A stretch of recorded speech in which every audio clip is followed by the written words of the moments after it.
Normally, I would just scroll right on past things like this, but today, I have time. Take a look at this, and I'll come back and give you my thoughts on it. Here's the other problem with the church is that anytime a person is in need, y'all go to running and dropping money. But let me tell you something, the poor will be with you always. And there is no blessing connected to blessing the poor other than getting back what you gave to them, but no multiplication. Multiplication is segregated for tithes and offering. When you give to the poor, the only thing you do is help them, but you don't help yourself. So when you give $1 to somebody on the street talking about I did my job, God like, thank you, but it ain't gonna help you. Read your Bible. Charity does not bring wealth. Only the tithe does that. Matter of fact, you don't believe me? Guess what I'm gonna do? I'm gonna preach on it. Now, if you were expecting me to talk about this preacher, I'm not going to do that. There's already enough people online talking bad about this pastor and this preacher, but I'm choosing not to pile on.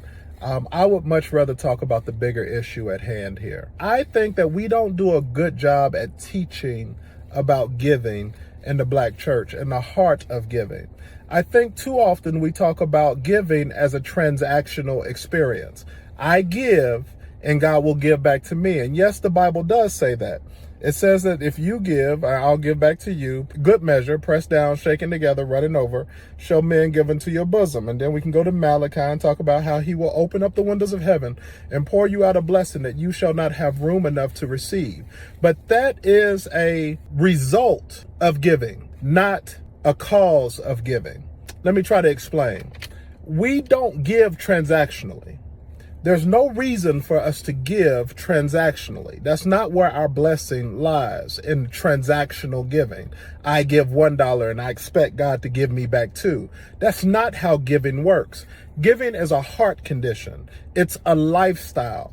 You give because you want to be a blessing. You give because you want to do what God has told us to do. We give because we want the storehouses to be filled. We give because we have a heart of giving, because we want to show the love of Christ to this world, and we're trusting God with our money. This is how we give, and this is why we give. We give because it's what God asks us to do. Now, when we give, the byproduct of us giving is God will take care of us, but we are not to give because he's going to give it back to us. We're not giving because we're expecting God to give it back, because if we're giving that way, then we're not giving with the right spirit and with the right heart. And if we're not giving with the right spirit, then we might as well not give in the first place. We give because it's what we are called to do. Charity, love, that's what we do.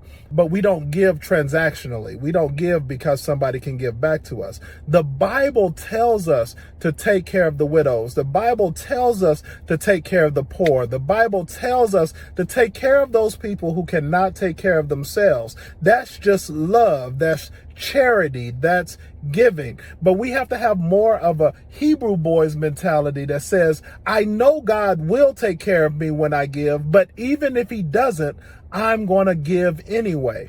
That's the mindset that we have, because giving is a lifestyle. I'll give because it's the right thing to do. I give because I see people in need. I give because God has been so good to me that I want to be a blessing to someone else. Now, God could give it back to me, but even if he doesn't give it back to me, even if I don't get the house, even if I don't get the car, even if I don't get whatever it is I've been asking God for, I'm still going to give, because giving is the right thing to do. We have to get out of this transactional mindset. The whole message that he was preaching was about, if you give to the poor, then you're not doing anything for yourself. Okay. That's fine. It's not supposed to be for me. I'm supposed to be doing for someone else. I don't give my tithes expecting God to give it back to me. Does he? Yes.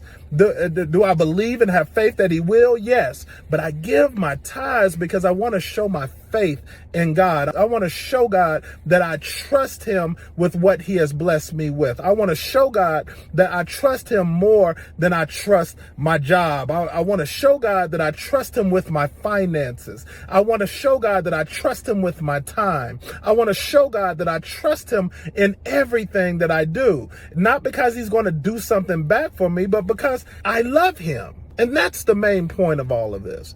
That's where we need to get to.